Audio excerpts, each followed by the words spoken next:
Lisa Lara, let's go through the first week here. Now, you could say, especially on the issue of same-sex marriage, the times have changed. A lot of people have changed. But the cynics look at Hillary Clinton and say she changes on marriage, she changes on an immigration proposal, the driver's license issue. She's much more skeptical on trade all of a sudden.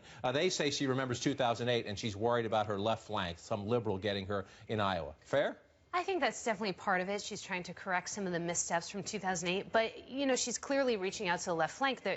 She did things far beyond those reversals that you're talking about. She appointed Gary Gensler, who's someone who's known for his work regulating Wall Street, as her campaign CFO. She wrote a love letter to Elizabeth Warren in Time magazine. She doesn't want to take any chances, even though she is a commanding lead, that someone else could come in there and become the embodiment of liberal dreams in this race. So she's trying to tamp that down as soon as possible. But is she too worried about that, Jeff Zeleny? And you mentioned the love letter, so let me bring it in. Elizabeth Warren is in the Time 100, the 100 most influential people in the country, according to Time. And Hillary Clinton wrote the blurb for her. And she wrote, Elizabeth Warren never lets us forget that the work of taming Wall Street's irresponsible risk-taking and reforming our financial system is far from finished. And she never hesitates to hold powerful people's feet to the fire, bankers, lobbyists, senior government officials, and yes, even presidential aspirants. Now, the knock on Hillary Clinton from progressives is she's too cozy to Wall Street. Not only is it a love letter, as Lisa put it, but she says right there, keep an eye on Wall Street.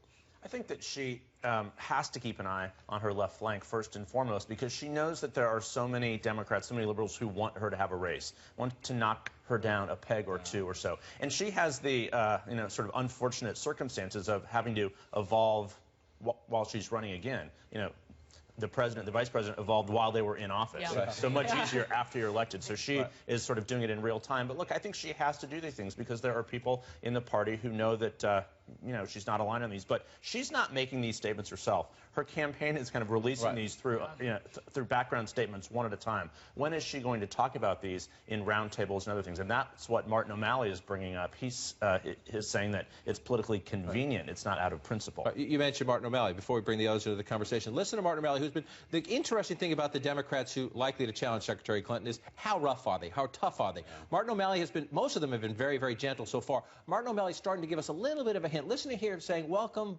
but about Secretary Clinton. I'm glad Secretary Clinton's come around to the right positions on these issues. And leadership is about making the right decision and the best decision before sometimes it becomes entirely popular. It's the last part there. Yeah. You know, again, it's relatively tame right now. The whole part, John. The last part there is, the leadership's about making the decision before it becomes entirely popular. Martin O'Malley essentially saying she's, doing the old thumb up for the polls. Yeah, I mean, the great question about O'Malley was how tough will he be against her? Will he go after her by name? And he clearly is showing this week that he intends to do just that. So you could have a sort of hard-fought race, if not an actually competitive race. Right.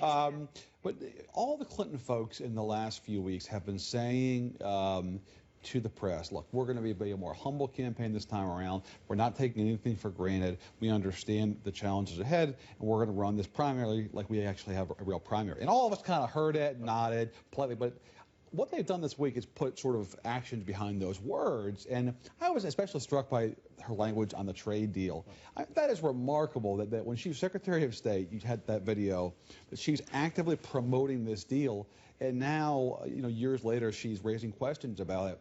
Her husband is very much a free trader. It is a very, very notable moment. And NAFTA was a big fight in the Bill Clinton administration, the North American Free Trade Agreement with Mexico, and that was a huge fight. And look, Bill Clinton ran against the unions in 1992. That was part of his campaign to be a different kind of Democrat. So that's right. This is a very interesting test for her because Bill Clinton literally ran against the unions, saying the Democratic Party was too beholden to the unions. I'm waiting to see where her final decision is now. But is the risk, though, so she's looking left. That's one lesson of 2008. Barack Obama got her on the left. He had the Iraq War, a big flashing issue at that time. The Republicans are saying, she's inauthentic, she's flip-flopping, you can't trust her, she'll say whatever it takes to be elected. So is there, in the short term, she's protecting her flank, is there a risk in the long term? Yeah, I think there is a risk in the long term, and that's what I think Martin O'Malley is going for when he says essentially she's getting on the bandwagon here with some of these issues. She's in such a tough spot because on the one hand, she's got to differentiate herself from this idea of the new Democrat, but she's also got to figure out where Obama is on these issues. She's got to keep that coalition together. You know, sometimes I can't figure out, do people want her to be more liberal than Obama? Do they see her as equally liberal Obama? Like, where is she vis-a-vis him? And Martin O'Malley has got some big shoes to fill trying to do what Obama did in 2012. It's not clear that if you got 100 Democrats in the room, average Democrats, that they necessarily know who Martin O'Malley is or even think that he was the one that could fill these sort of liberal shoes, the kind that Ted Kennedy filled and those kinds of folks.